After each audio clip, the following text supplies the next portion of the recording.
So, inani ang paggamit sa Legion, guys. So, una, diri sa to ang tablet, ato sa siyang i-on ang Bluetooth. So, after na ma-on ang Bluetooth, i-on po nato ni siyang unit. Tapos, i-pairing nato siya sa ilahang Bluetooth, no? So, pag na-pair na siya diri, at pag na-pair na siya, so, ato na dayon siyang ablihan ang application nga GER 3D. GER 3D viewers. Muna siya. Muna siya, no? So, click lang nato ang English. Click lang nato ang English.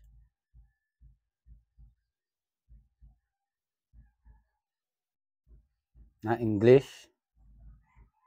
Tapos, kining sa tunga, Titan Gear 1000. O, diba? Naka-check na siya. So, next.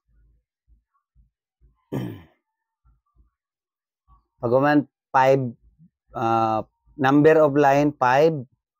Tapos, dirispika, zigzag, parallel. So, gusto na ko is parallel. So, check na ang parallel. And then, number of line, check. So, okay. Pag nag-okay na siya, so, inana ang display. So, sample na ni siya. So, click na to diri sa baston, kini. Automatic na ni siya nga trigger, guys. So, sample lang, kung naka-is ka nun, pindot lang kag isa. Mugawas na din siya diha. 2, 3, 4, 5. So, 5 counts ra, sangko na siya dire. So, sibog ka. Sibog ka. Dire. 1, 2, 3, 4, 5. O, di ba? Tapos, sibog na pod. 1, 2, 3, 4, 5. So, another one. 1, 2, 3, 4, 5. So, last. 1, 2, 3, 4, 5. So, timan lang guys, kada pindot ani, sibog ka, 1 step forward, kuan lang siya 1 foot. So, usa ka pi. Ang pag pindot nimo kaysa 1, sibog ka 1 feet, 1 pi. Ikadua 2, pindot ka diri. So, after na guys, pag mapuno na, pareha ani, puno na siya, pwede na nimo i-off ang kining baston. Off. Pagka-off sa baston, muna dahil ni siya ang makita guys. Kani siya. So, ang results. So, ako ipaduol.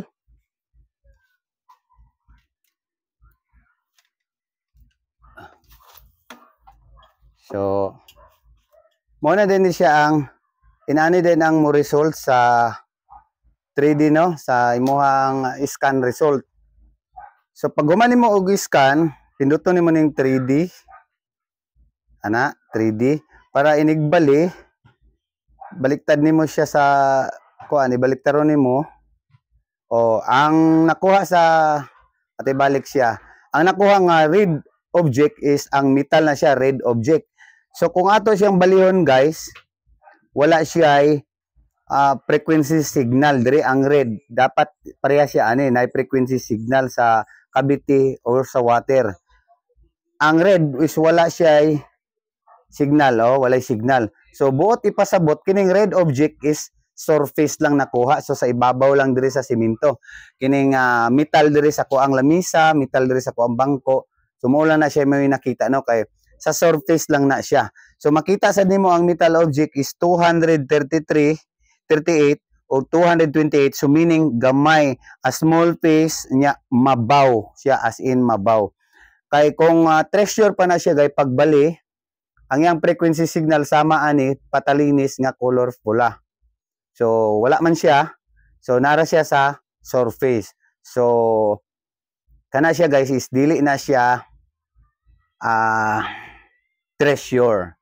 So may bawa man nato ang treasure kay to sa ilalom unya magpormag box or something, so kung sa iyang porma budha ba unya pagbali na siya frequency signal sama ani. Kung wala siya frequency signal nga sama ani, nagpasabot nga sa surface lang siya. So pwede sa kamo change guys og color kani iyang mga pindutan tanan kani mo man siya, o pwede naman siya i-change ang iyang kibali 3D image niya kana muna siya. Nya back to normal is kinira siya. Kini siya. And then pag tuplokon sa nimo siya, may bawaan nimo ang kalawmon, ang gilalumon. Base pod sa gilalumon guys, sa mga mangutana ani, kini siya is estimate value. From 0 meter to 17 meter, estimate value lang na siya. So, bot ipasabot, kung naay treasure nga 17 meters, for example, 10 meters ang kalawom, mag-reading siya diri is 17, 0.17, from 0 to 17 meters. Ana day ang bot ipasabot. Pero, inani, false na siya nga, kuan kay pagbali, false information na siya kay pagbali, wala man siya frequency signal sama ani. Ang frequency signal guys inaani ang but pasabot kining naay talinis. So muna siya no. And then kining mga setting uban dire mo ni siya ang pag back to normal gihapon ni siya. And then pwede mo adjust by tapping the screen, pwede ka mo adjust og pagamay. Sana. So pagamay padako din kini back. And then kining uban, sa uban ani save, pwede ka mag-save sa imong imuhang na-scan, na-detect. So easy kini siya gamiton guys. Basic ra kayo, dali ra kay siya gamiton kay pag tuplok nimo sa unit, okay na dayon ang tanan. So nana ra guys. Manit ang ginagamit nga application. Okay, daghang salamat guys sa akong tutorial nga gamay para po ni sa atong customer nga nipalit aning ato ang Legion 3D no. Daghang kay salamat.